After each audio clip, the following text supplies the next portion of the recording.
So I moved the magazines from the shelf behind me because they seem distracting to me. I don't know if they were distracting to you, but anyways, back, whoops, back there, no longer there. Okay, so Poe's review of Hawthorne's short stories is considered to be one of the founding documents of short story theory. Now, such a theory is not the focus of this class for reasons I'll explain, but it's an important element in the way that short stories have been discussed, and you'll need to know about it. Short story theory involves critical efforts to distinguish that which is unique or distinctive in short stories so as to set them aside as a separate field of academic study. Now, both Poe's fiction and the review that you read for today, or you will read for Wednesday, I suppose, are considered foundational documents in the field. Here's why, or here's what Poe had to say. For Poe, what was essential in the short story was the unity of effect.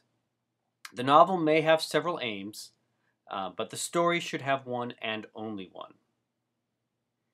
The short story should be read all at once and without interruption. So in his mind, it should take a half hour to 2 hours to read. And you were not allowed to get up for any reason, apparently.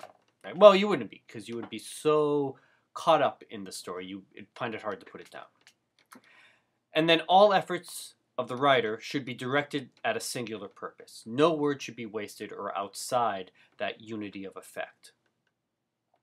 Okay, now you can see how that very clearly that theory would apply to Poe's own fiction. It's up to you to decide whether that is something that defines the short story as a whole.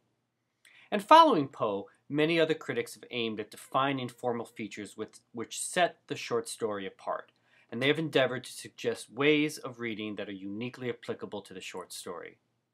Now, I'll provide a link on this week's guide page that'll provide a helpful annotated bibliography of short story theory. There's a lot out there. Some of it's very good, don't get me wrong.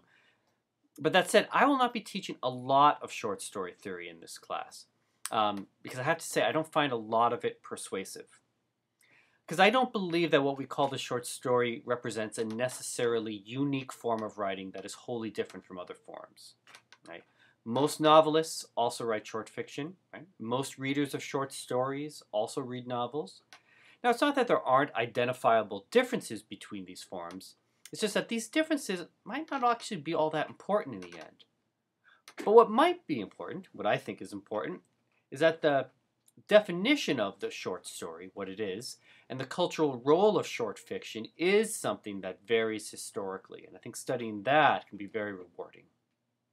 For example, Poe laid out a very strict parameter for how long it should take to read a story, right? Half hour to 2 hours. Today, many short stories would fall outside of those boundaries, either being longer or shorter, but we would still consider them stories.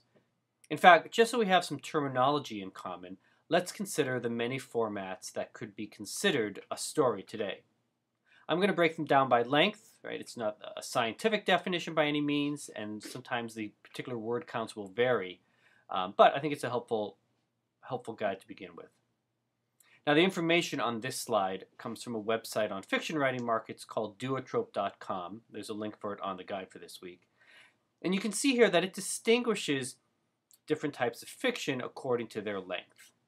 Now, all of these categories, except the novel, of course, could be broadly considered short fiction or short stories, and we will have future classes that focus on flash fiction, focus on short story collections, but in general, I think this lays out the kinds of things people talk about today when they talk about the short story. Now again, what I believe is most significant and interesting about the short story is how its cultural role has changed over time. Is it a form of mass culture, or is it part of elite culture? Is it a detriment to education, or is the story actually a means of educating students? Is the story an important way that writers make a living? Can they sell their fiction on the open market? Or is the story a way that a writer makes a reputation, which then may allow that writer to make a living? These are the kind of questions that I think are really fascinating, and they're the ones that will really animate this semester.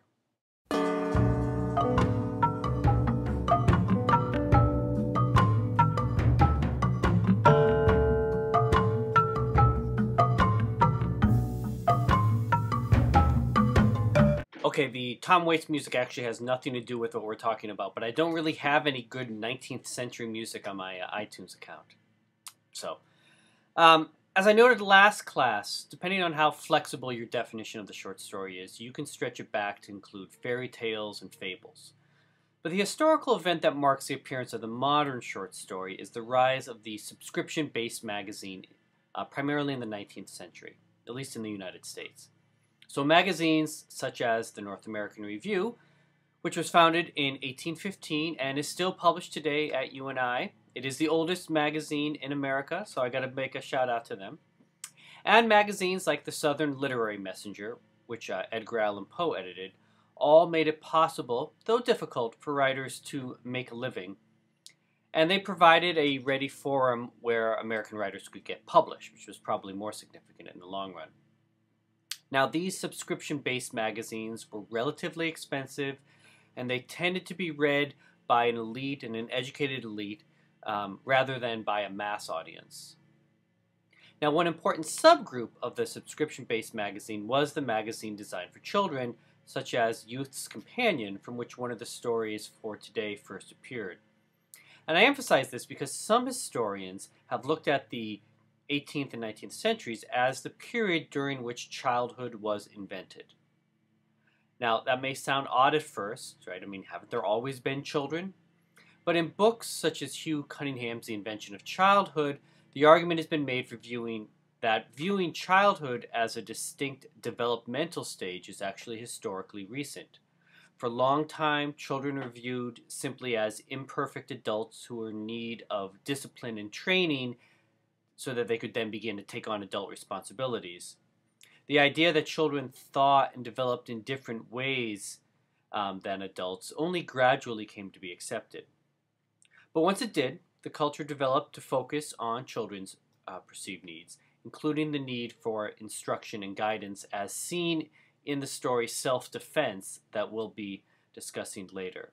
And then we'll have more to say about how Mark Twain kind of challenges some of the norms of the mid-19th century. But that'll be for class. Now that's the end of the movie, right? Now it is time for the audience participation part, or as we will also call it, class. So I'll see everyone on Wednesday. Please contact me if you have any trouble with the readings, or I suppose I can say if you've gotten this far, you've been able to view the video. Take care.